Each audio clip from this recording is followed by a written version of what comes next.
I am very happy to be here with Henry Sledge, Eugene's son. How many of you have read With the Old Breed? That's what I thought. Good for you. How many of you are familiar with Henry's book? Oh, more than I thought. Great. So let's start the conversation here. Your mother had a lot to do with the Old Breed coming about, both your father writing it and it being published. Can you tell us a little bit about that? Sure. So Eugene Sledge's wife, my mom, Jeannie Marie Sledge, was instrumental in. My dad was always going to write with the Old Breed. You know, he kept the notes in his Bible. We've all heard that part of the story. That book was in him going to come out. He was going to tell that story. What wasn't necessarily going to happen was him getting that published. And as my mother started typing his manuscript back in the 1970s, she saw... What did she use to type it with? Well, she started with a little Smith Corona.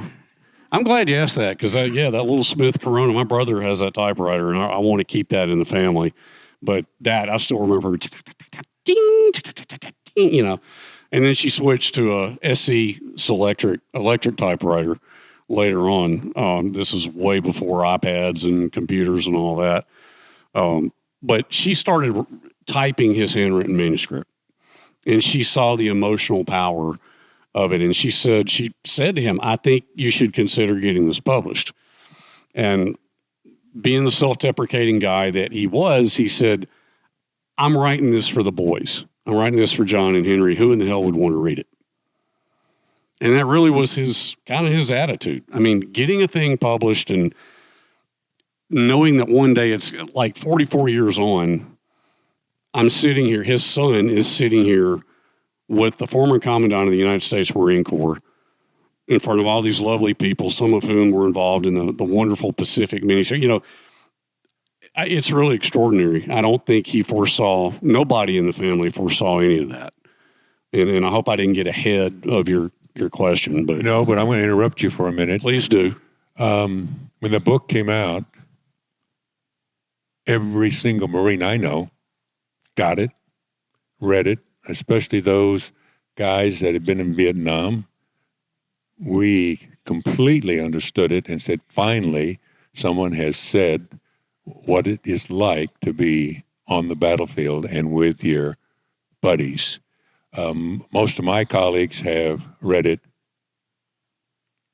several times, because every time we read it, we get something else out of it. And it's been on the Commandant's required reading list for some time. So it has, as you know, it has had a significant impact.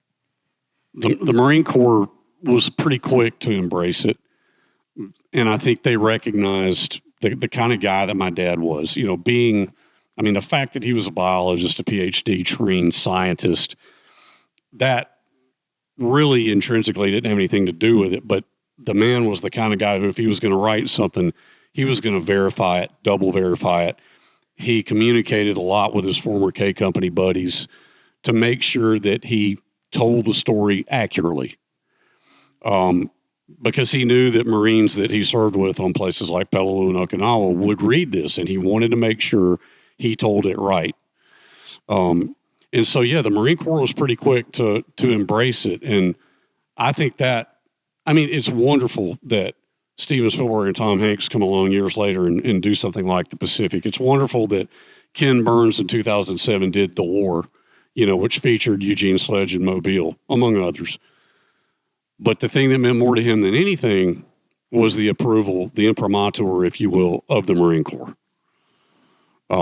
So I think that would be the most edifying thing to him.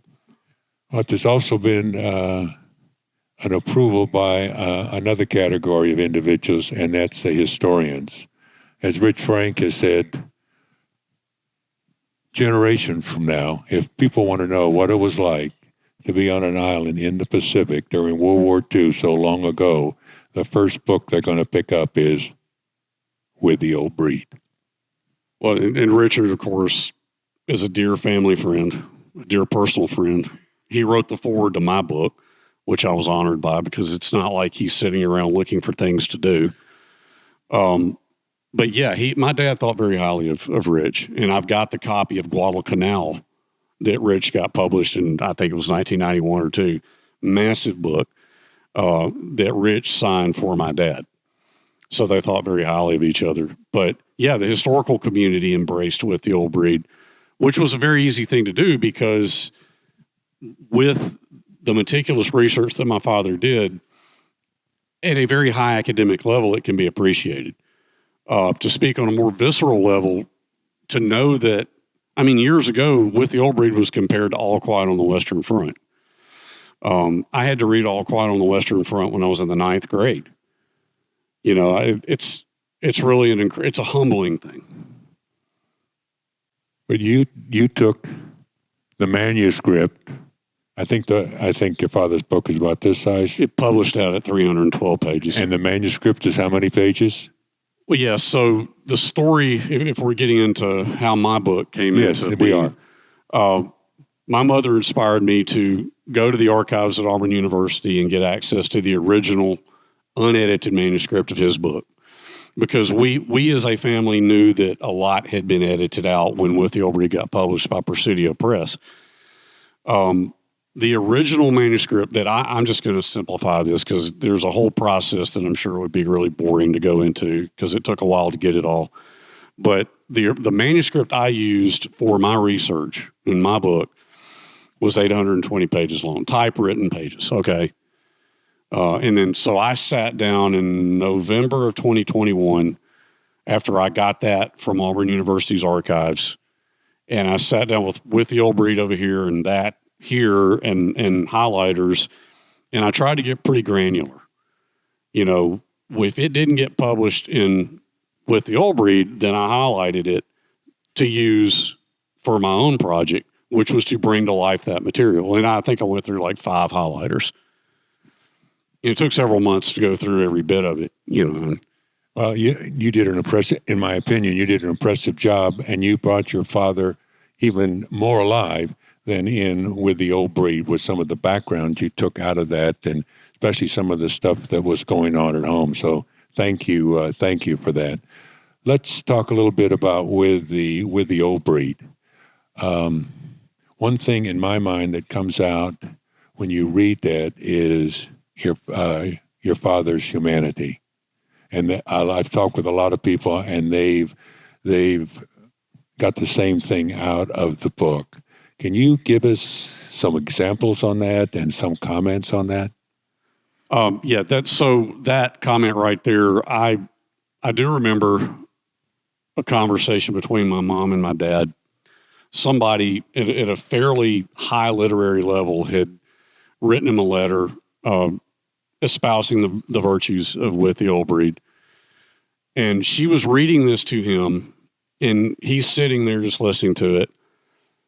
And he just shook his head. He said, "What is it about that damn book that people can't let go of?" And she said, "Well, I think it's just the emotional honesty. It's your humanity. You let that show through in a very unvarnished, blisteringly obvious way."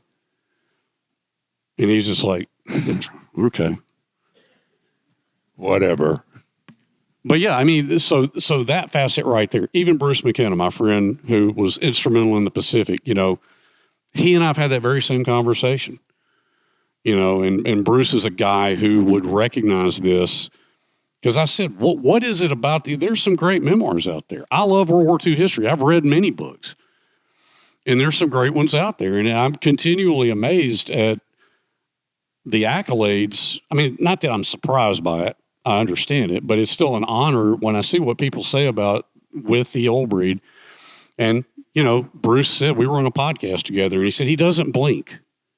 If you want to know what it was like to be in combat in the Pacific in World War II, he doesn't blink. He gives you that in an unvarnished way that's really visceral and powerful to hear and read. But I remember when he's on Okinawa and he meets the first old gentleman. He's moving in this direction, and the platoon or the mortars from his company are moving in that direction, what does he do? So what the general's referring to is that was my mom's favorite. And here's the thing, after I had been through the original manuscript and just absorbed all the stuff that got edited out of With the Old Breed, it really, and I reread With the Old Breed like 3 times. Not that I haven't read it a bunch before, but I reread it several times in the process of writing my book because I wanted to make sure I got it right, okay? And my mother and I were talking around 2021, early 2022, and she said, "Oh, I hope that part where he bows to the old Okinawan farmer, I hope I hope you can use that. That was my favorite story."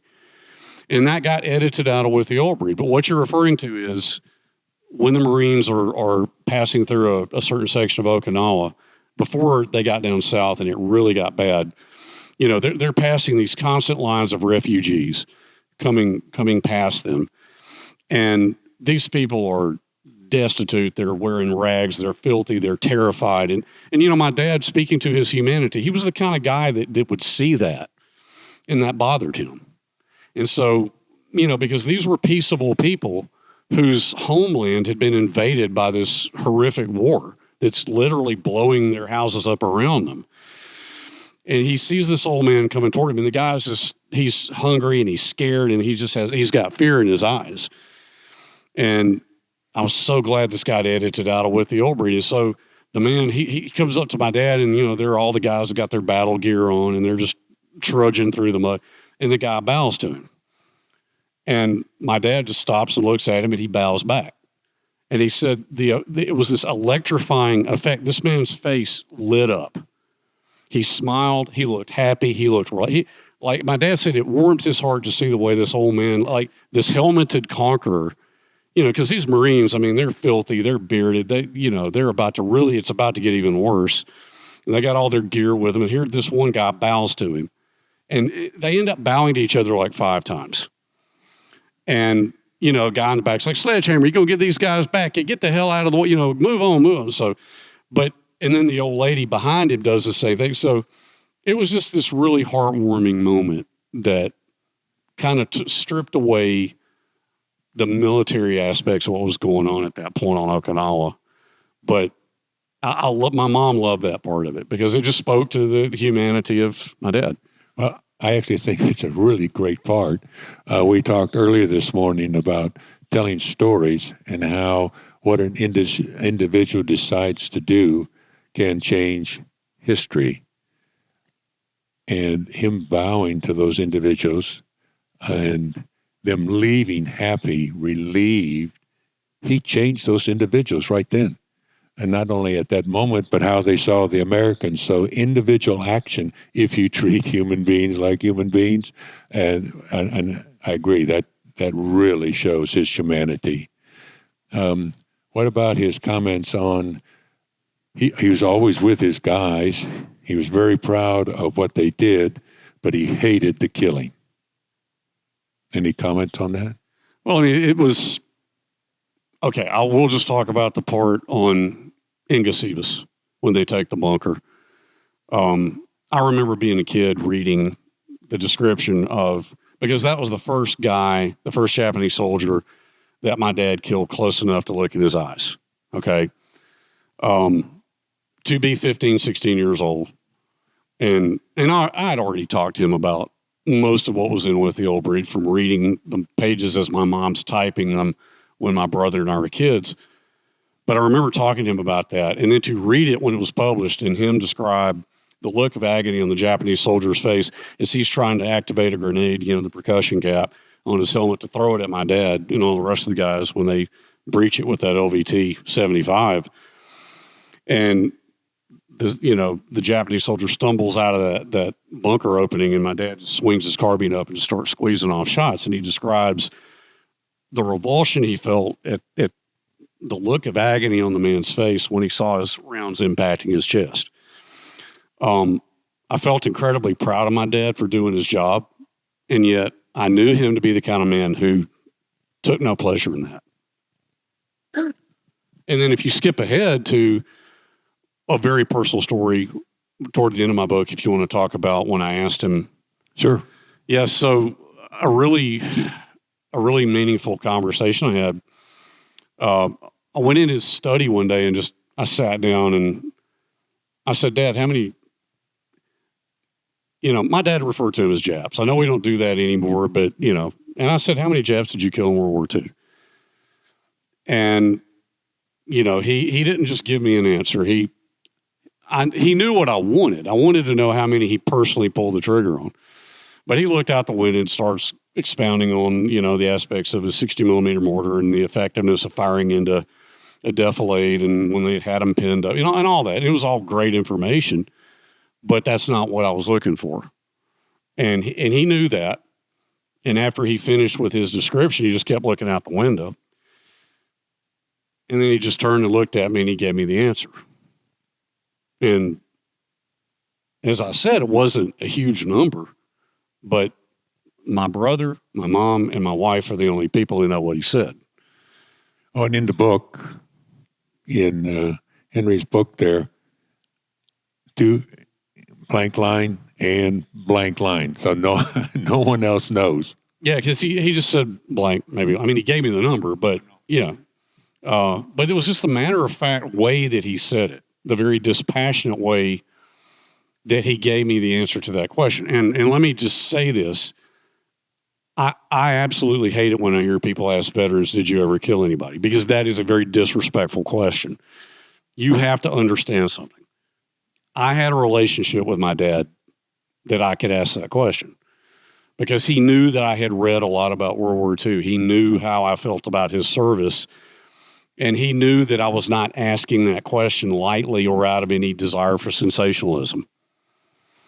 But then, I juxtapose that in my book with, you talk about his humanity. I mean, the guy was a biologist, and his area of specialty was ornithology, which is the study of birds. And many times when I was growing up, people would bring, a bird would fly into their plate glass window or sliding glass patio door, and the bird would fly and hit itself on the head and be stunned. And, everybody in Naval knew, take it to Dr. Sledge. And so many times people would bring a bird to him in a shoebox, and sometimes he could put it in a cage with a blanket over it with a light to keep it warm and nurse it back to some degree of health and let it go. I did see that, but many times, which is what I wrote about, I went in his study one time and he's just got it cupped in his hand. And he said, well, it's mortally injured. It's not going to survive. And he was just keeping it warm until it died. And so that display of humanity, but then contrast that with when I say, how many men did you pull the trigger on?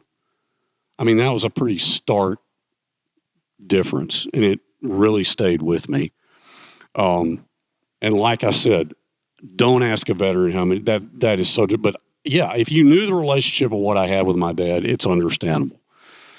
And I didn't even consider revealing what he said just because that's between him and me. And, I remember my mother and me talking, she said, I never do that.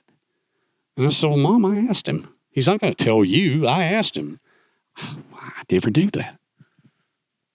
Oh, just stay on this question of humanity because I think it's so important.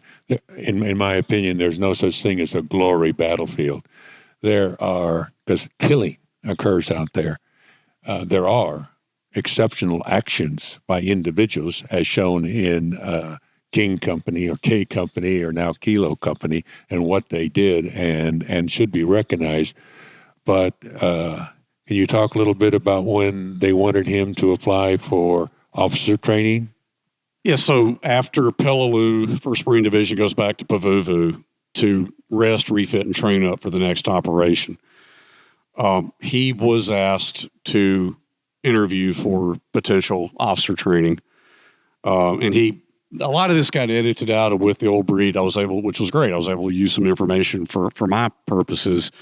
But he said this really fit, handsome, blonde lieutenant, very friendly and affable. But, my dad, the way he described talking to this young man, he said, this guy was a combat veteran. He had that quiet assurance that it was very obvious this man had seen a lot of combat. He'd probably been at Cape Gloucester before Peleliu. And so my dad sits down with this lieutenant, and the guy started, he said, well, what'd you think of Peleliu? And he said, well, it was to me, sir, it was a pretty rough operation, but it was my first one. And they had this really cool conversation. And the lieutenant's like, Belleau was about as bad as anything I've seen. But he said, what do you think about the possibility of officer training? And my dad, and this is just, look, he loved K Company. He loved being a mortarman. Because the essential question here was the lieutenant is asking him, do you think you can order fellow Marines into harm's way? How do you feel about that? My dad said, I don't think I could do it, sir. I don't want to do it. And reading the way he wrote it, and I had to kind of trim it down, for the purposes of brevity in my case. But it sounds like the lieutenant was really kind of trying to lead him on, and my dad speculated, why did they pick me? And there were other guys. Well, actually, I don't think, but one or two other guys were picked for that interview. Yeah, I think you said in your book one. Okay. One. My father said, why did they pick me? For this question, for the potential to go in officer training. And he speculated that some of it might have been the fact that he had been to college and had some college training when a lot of his fellow Marines did not. But he addressed that in a very self-deprecating way. But the essence of the question is, ordering fellow Marines into harm's way was not something he wanted to do. And he said, I like being a mortarman.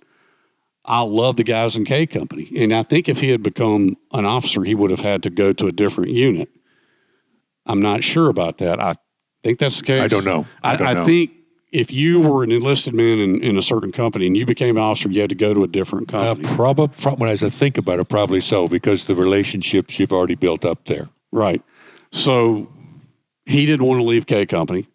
K Company was home to him. And a very poignant reminder of that, and I don't want to skip. No, go ahead. We're just veering all over the road here.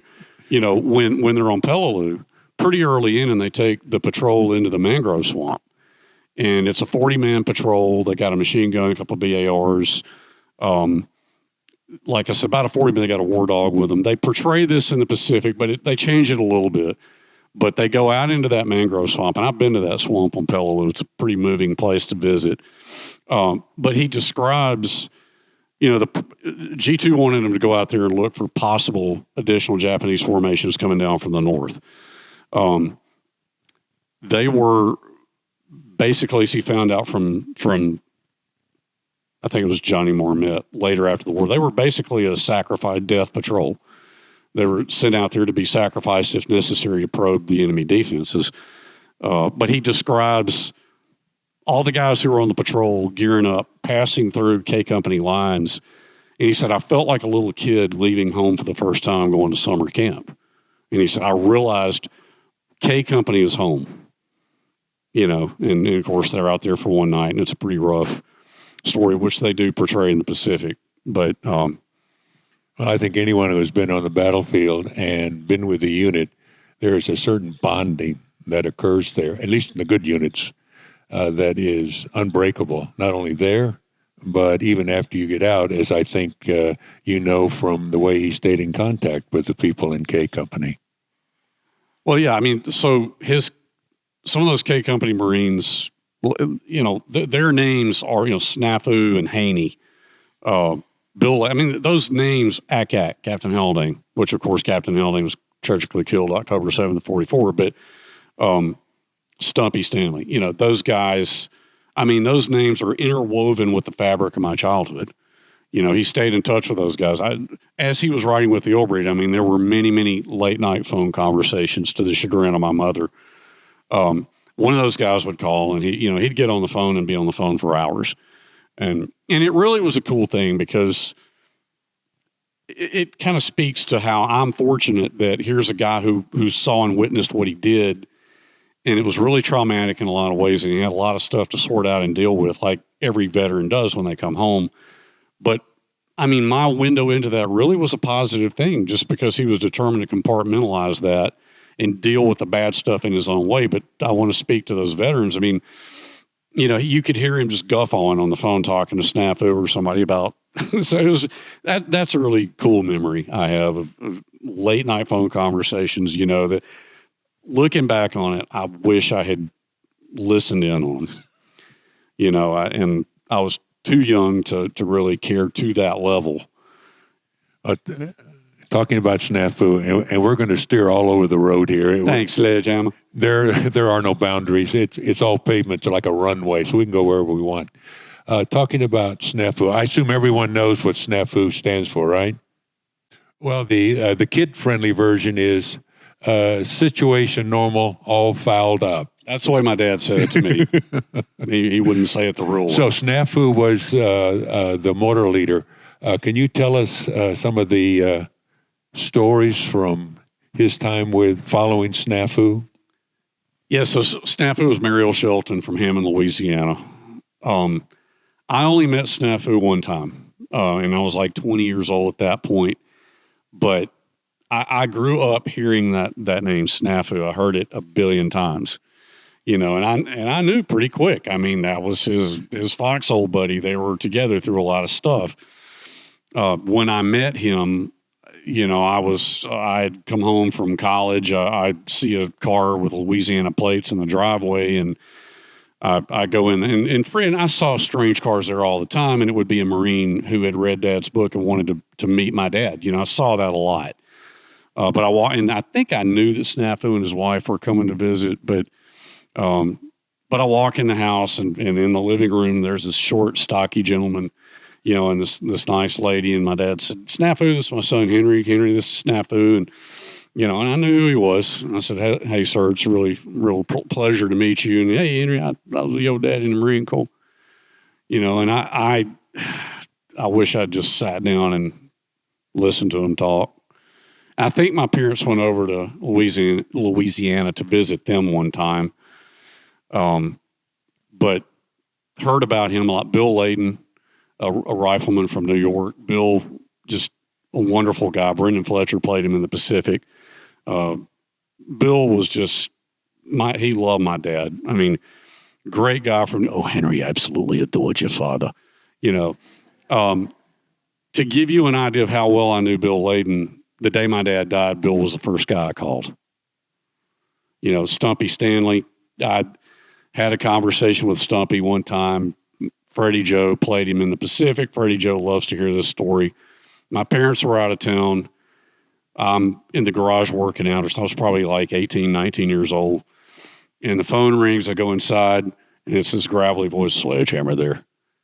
And I said, I knew when somebody said that it was a former Marine. And I said, "No, sir, he and my mom have gone out of town. Tell him Stumpy called." And I said, "Yes, sir, I will." So, a couple of days later, my parents get back. I said, "Hey, Dad, Stumpy called." "Oh, thanks, big shot." So back to Snafu just for a minute. Any story that sticks in your mind from the battlefield? Well, I like the one that got edited out of With the Old Breed that I used. So they're near Hill 140, which was a site of some really hard, tragic action. Obviously, that's where Captain Haldane was killed. But it's about twilight. And why this got edited out of With the Old Breed, I'll never know. But the guys are digging in as best they could in that coral rock of the Umer Brogel. And so, he and Snafu were in the gun position, and Snafu's over there grumbling and cussing in his distinctive Louisiana accent, as my dad described it, because he had not been able, they called smoking lamps out because the sun was going down and they expected possible Japanese counter-battery fire. And Snafu was grumbling because he hadn't had his quote-unquote after digging in cigarette. And so he's got my dad to wrap a poncho over him while he huddled under it to light. Smoking light is out. They're not supposed to smoke. So Dad said, Snafu was grumbling and cussing because he hadn't had his after digging in cigarette. So Sledgehammer put this poncho over him. And so my dad put a poncho over him, and he said he can hear he sees his poncho, doing like this, and Snafu's under it, just grumbling and cussing. I can't get the damn thing lit, and trying to, finally gets it lit. And my dad said he could see little puffs of smoke coming out, and after a couple minutes, he throws it off, stubs it out, throws it off, and he's okay. But that was a really cool comedic moment, between these two guys. Another one was, I told the Black Rifle Coffee guys this after talking to them yesterday. Snafu somehow got a hold of some really good ground coffee. Oh, I remember that story. And he had it in his pack. And apparently Snafu would make the coffee very carefully and dole it out only to certain worthy individuals. And so, like, my dad would build a fire. They'd get it heated up in the canteen cups. At some point, my dad said, I graduated from building the fire to actually making the coffee. And the first time he made it, Snafu got really mad. Said, damn it, Sledgehammer, you missed it. This ain't good, Joe. You missed it. I'm like, you don't know how to make it. So my dad's like, Snafu, it's fine. It's going to be okay. Well, they got into an argument, but they got past it. It was okay. So my dad made another batch a couple of days later. Snafu was very happy. He said, by God, you learned how to make Joe. So, you know, that was that prized coffee. But look, let's speak to a more serious aspect of that. These guys by then, this is before they got down as far as Kanishi Ridge, but they had been in cold rain, horrible conditions. This is probably past Half Moon Hill, a part of Okinawa that my dad described as being flung into hell's own cesspool, which is an incredibly powerful bit of writing on his part. But, you know, they're down past that, but a cup of hot coffee was so fortifying to them, you know. But, and the weird thing is, I never saw my dad drink coffee in later years. And my mom did, you know. I love coffee, but I like Black Rifle coffee. But I never saw my dad drink coffee. But he talks about it so much and with the old bread and in the material I was able to use because, you know, it was just so fortifying. Now, you've talked about Akak and Hillbilly. Akak and Hillbilly, and about how they were respected in the platoon and the company. Can you tell us a little bit about how they had earned that? Well, Captain Haldane, of course, just exuded gentlemanly composure, as did Hillbilly. My dad, the way he described it, I think this was edited from With the Old Breed, so I was able to use it in my book. He said, an act of Congress may have made Hillbilly an officer, but God made him a gentleman. And he would have said the same thing about Akak, of course. But these were two guys who, saying this as I've never been in the Marine Corps, but I've known some Marines and I love talking to Marines. I think any Marine officer would aspire to be a Hillbilly or an Akak because they exuded compassion. You know, they did not berate or yell at their men. You know, but they had that, they exuded quiet confidence and composure in a way that made their Marines want to follow them. Hillbilly, of course, tragically killed on Peleliu at the base of the Umaborogel. Akak killed on Hill 140. Stumpy Stanley takes over K Company. He did a fine job. Different kind of officer, but it's the way my dad described it in a way that I was able to use because it was edited from With the Old Breed. You know, one of the guys, Stumpy, got malaria and had to be evacuated on Okinawa and then came back. And my dad said Stumpy was different from Akak. He was different, but he was a much loved and respected officer. But like one of the other Marines, as they're evacuating Stumpy, said, "Well, Stumpy don't say much to you, but he's a damn good Joe." You know, and my father, of course, in his eloquent way of being able to express himself, said, "I can't express that any better." You know, Stumpy was just a different kind of officer, but also very loved and respected. But they also had some officers who yelled and berated at their men, and these guys were despised. You know, especially when on Okinawa, where a lot of that happens with Scarecrow and Lieutenant Mack. These are guys who have been through some pretty heavy combat at that point. Peleliu, Okinawa, Peleliu and then Okinawa being the next top race. Some guys have been at Cape Gloucester, as had Jay DeLoe. So these guys have seen a lot of combat. And for an officer to be yelling at them and berating them really didn't sit well with these very seasoned combat infantrymen. Now, the Marines had to respect them because they had the rank. Well, they had to show deference to them because they had the rank, but they didn't respect that. Yeah. Let me be clear on that. It's been right or wrong. It's been my observation, especially when you're in dangerous situation, like on Peleliu and Okinawa, that most Marines, I would argue soldiers too, are looking for two things. Do you know what in the hell you're doing? Do you really know what you're doing? And number two, are you going to do the best you can to take care of me? Not to baby me, but if I have to get up out of that fighting hole and go forward, I know that you're going to do the best you can to ensure that it means something and you're going to take care of me. I assume that those two officers had both of those qualities. I mean, my father certainly felt like they did. You know, I mean, there's that meaningful conversation between him and Hillbilly and Sergeant Teskovich early in the battle. It's like the third night on Peleliu, and they're already, I mean, of course they're hot because it's 115 degrees. They're already starting to really smell. And just the deprivations of this combat experience are starting to make themselves known. But he's sitting on the edge of his foxhole. It's twilight, early night on Peleliu, and he and Hillbilly and Teskovich start talking. And he said, you know, the way Hillbilly spoke calmed me.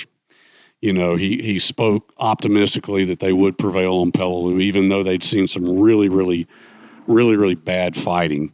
And Sergeant Teskovich, of course, Hillbilly was from Virginia. He was a Southern gentleman. Sergeant Teskovich was from the Northeast. And my dad said, you know, he spoke in this hard-as-nails accent, but he was a really fit, tough NCO, much respected, had grown up working in factories, you know, and he spoke very confidently that the Marines would prevail. But their competence and their confidence and their having been exposed to these things, that gave my dad as a new combat veteran, 3 days in, that gave him confidence. You know, and of course that's where he hears the voice, you will survive the war. You know, and he felt that God was speaking to him in that moment. And he said in With the Order, he said, I've never believed in seeing visions and all that, but he said, I really felt like some higher power. I felt like God was speaking to me saying, he heard that voice, you will survive the war. And he looks at Hill, and this isn't With the Old Breed. He looks at Hillbilly and Teskovich, did you guys hear that? And I'm like, no, I didn't hear a voice, you know. And of course they both end up being killed, you know, a couple of weeks later. But last night when we had the actors up here, and they were talking about what they had gone through to sort of get into character. And then they talked, I think this is in the Old Breed, that your father talked about two things that were consistent both on Peleliu and Okinawa on the battlefield, and that's fear and filth. Can you talk a little bit about that? Well, the thing that, and so much of this got cut, especially on Okinawa parts, my dad felt like the books that had been written to that point, meaning the 1970s when he's putting With the Old Breed together, they skipped over to him what was the essence of being an infantryman, and that was what you just said. Constant shock, constant stress. Well, I mean, you could be pulled back at certain points, but when you're in that situation, the fear, the filth, the constant deprivations of that life, of being an infantryman, and to him there was no glory in it. It was just shock and fear, mud, maggots, you know, as it was on Okinawa. And he just felt like books that had been written prior to his glossed over that. And he just felt like, look, it was so endemic to our lives as infantrymen that I'd be doing disservice to describe it any other way. And, you know, he describes conditions in Okinawa of like the shell-torn mud fields that maybe were like Flanders in World War I, you know.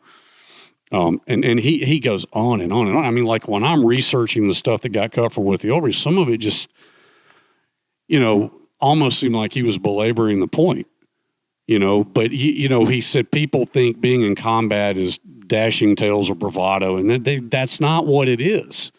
It may be that you try to explain that, and it's lost in translation, in that unless you've been there 24/7 in the dirt, being shot at, afraid, probably not for yourself so much as for your guys to make sure that they're going to be okay. You try to explain that to someone who has not been there, even if they go through, as they talked about last night, going to the little mini boot camp that Captain Dye put together. That's pretty hard for anyone to understand.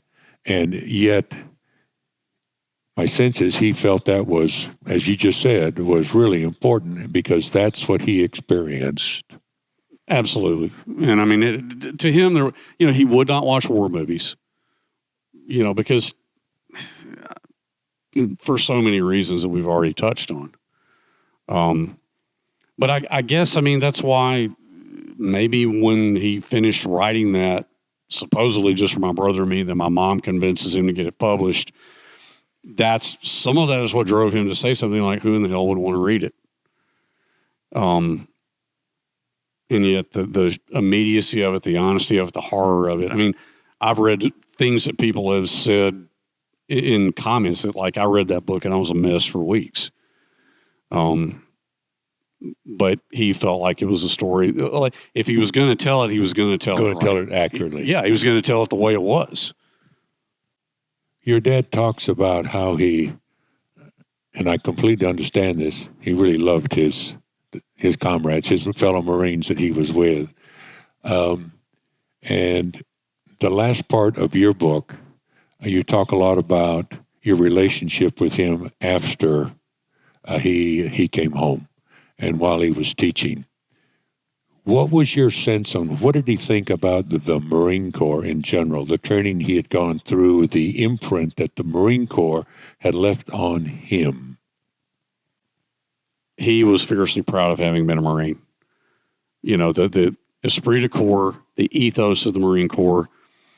It was really a cool thing to see in my dad. Here's a peace-loving, compassionate guy who was so proud of having been a Marine. And that culture of excellence was something I think that suffused every bit of his life and stayed with him from then on. And his love for the Corps. He really did have a love for the Marine Corps. Yeah. Henry, thank you very much.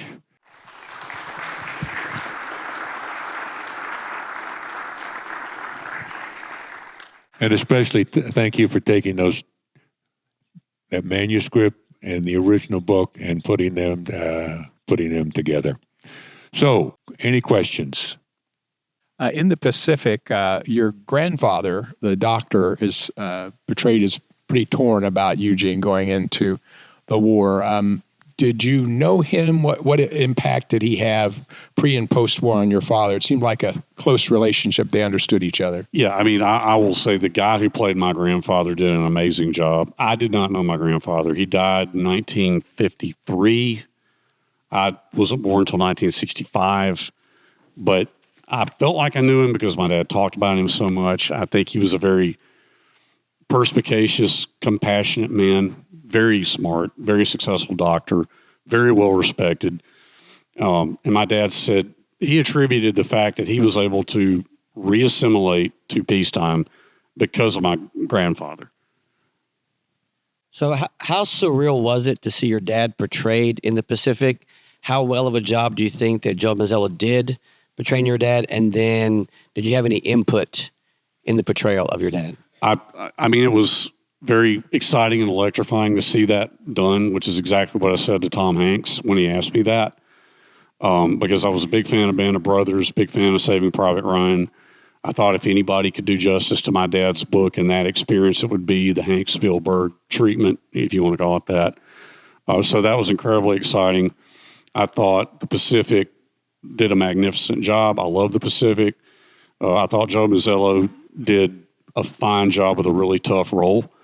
To be a young actor and have somebody hand you that and say, with all the accolades that went with it, and those guys were briefed. They, as we heard yesterday, they did their research. They understood this. To be playing Sledgehammer, knowing that, his son, his daughter-in-law, his whole family is going to be watching this, his widow, my mom was still alive at that time. That had to be challenging. And I think he did a fine job. I think they did a fine job. We did have input. Well, I had many conversations with Bruce McKenna, So, yeah, that was a really positive experience, and yeah, absolutely. So this is a kind of really two questions, but what's one thing you think your dad would want us to remember about the war? And what's one thing you want us to know about your dad that, might not be well known or kind of common knowledge from, having read his book already? Well, I mean, I think he would answer the first question by saying he would want you to remember the Marines who didn't make it home. Forget about remembering anything about him. He would want you to remember the Marines who didn't make it home. I think any Marine, and I've had the honor of meeting a few, and I love talking to Marines, I think they would say that.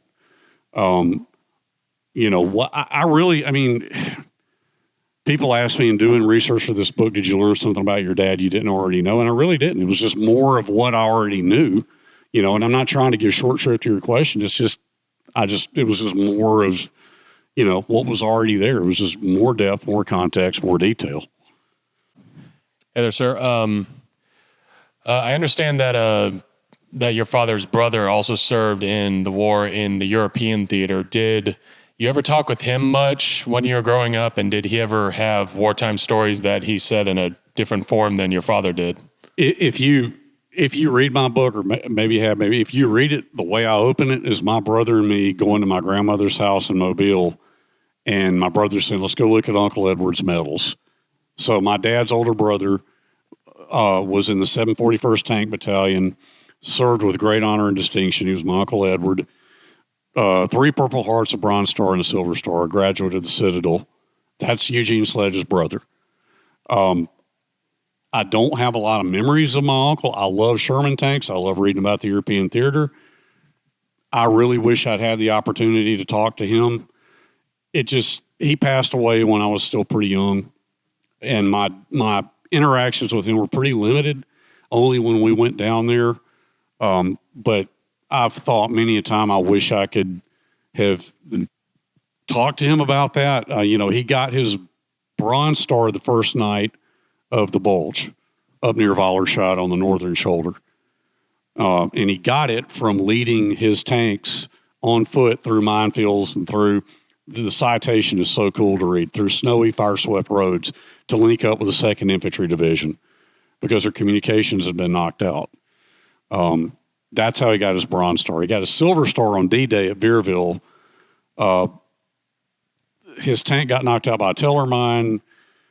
He and his guys got out of his Sherman tank. There was a wounded guy, exposed. My Uncle Edward dragged him to safety. His Silver Star citation is like encompassing a few things. He took a German round in the rim of his helmet that actually hit his helmet and ricocheted around. I think he was standing in the turret at that time. But anyway, I opened my book, and it was the last thing I wrote. It's the first thing in there, but I had to call my editor and go, hey, I just thought of something. Can I send this in? But it's looking at my uncle's medals, because some of that was sort of really part of me forming a love for World War II history as a really young kid, So that's the best way I can answer what my uncle did. I was wondering if you could speak to the practices, characteristics, moments that in your family created more communication among generations about war than I think some families had. Well, my father he was a very articulate guy, and he encouraged me to ask questions. I probably, and if the teachers in the room are going to love hearing this, he encouraged me to read a lot. I don't know what he would do with smartphones. That would be very challenging for him. But he encouraged me to read. He encouraged me to ask questions. And I don't mean read World War II books. I mean read whatever I wanted to read, But he encouraged that. And so, because he knew that helped develop your mind. And it was so essential. And I believe that to this day. I love to read, but so I started reading World War II books because I really was interested in the subject. And so I was interested in my uncle's European experience. I was interested in my dad's Pacific experience fighting the Japanese, And so I mean, that coupled with the fact that he was willing to talk about it, I mean, I was really fortunate, you know. Can you foresee the unabridged edition of your dad's memoirs ever being printed? You mean the entire manuscript? The entire manuscript. I've had a guy at the World War II Museum tell me that's my next project. Maybe more to come on that. Are you going to live that long?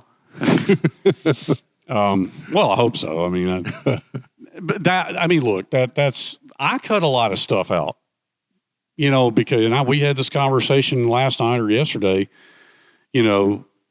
I mean, being a scientist, I mean, he wrote at length about so many things. And I mean, he described 2 and 3 and 4 pages of how every bit of ammunition he saw was crated. And some people might go that, and I thought, well, there are going to be people that are going to get lost in that and just get sick of it. And so I kept the part where he described 30 caliber ball, 60 millimeter mortar ammo, and carbine ammo.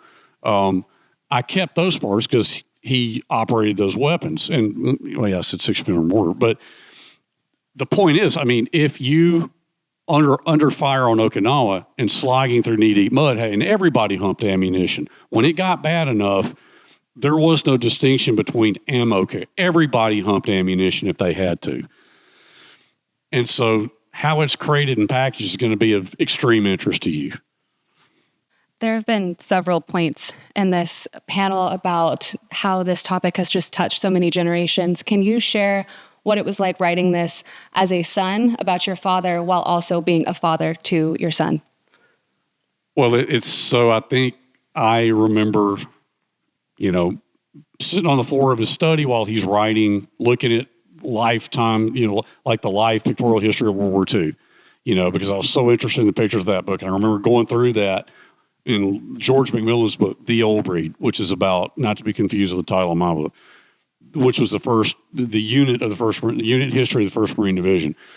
And looking at these things as he's writing and talking to him, asking him questions, just because I was interested in that. When I was writing this, you know, my son would be sitting there like I'm at my corner desk in the den downstairs, and my son is sitting there either playing his guitar or playing a video game, you know, and maybe one day he'll think back, well, I was in the room when my dad was writing, you know, however far this thing goes, and I have no idea. But the point is, it was a family story. And if I could just really quick recognize Sledgehammer's daughter-in-law and his grandson, my wife Andrea and my son Jack, if I could recognize them. I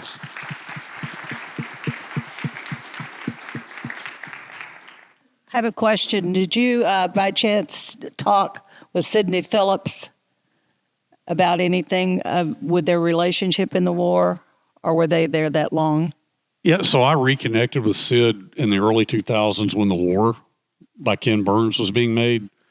And Sid Phillips, I called him Uncle Sid. Now, they lived in Mobile. We lived in Birmingham, 4 hours away. But reconnecting was, I mean, I remembered meeting him and interacting with him when I'm 8, 9, 10 years old, and we would go down there.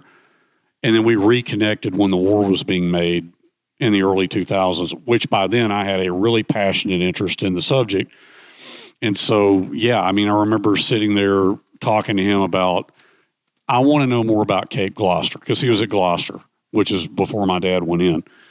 And him describing to me landing from an LCI right there in Borgen Bay and coming down the left side and describing the rainfall conditions. And, you know, because Cape Gloucester is not a super well-known battle, and I wish more had been written about it. So talking to him about Cape Gloucester, talking to him about contrasting his experiences operating the 81 millimeter mortar compared to my dad being on 60s, you know, and so knowing him later in life like that, I knew enough about the subject that I could ask these really detailed questions. And Sid and I had some great conversations. And to close the loop on my involvement with the Phillips family, my mom passed away almost exactly 3 years ago while I was writing this. Sid Phillips' son, Sydney, who was a Baptist preacher, performed my mom's funeral. officiated my mom's funeral. So that was kind of a cool closure between our, not closure, but a cool aspect of the relationship between our two families. Henry, thank you very much for these observations on your dad and you and that special relationship that you all had. Thank you. Thank you.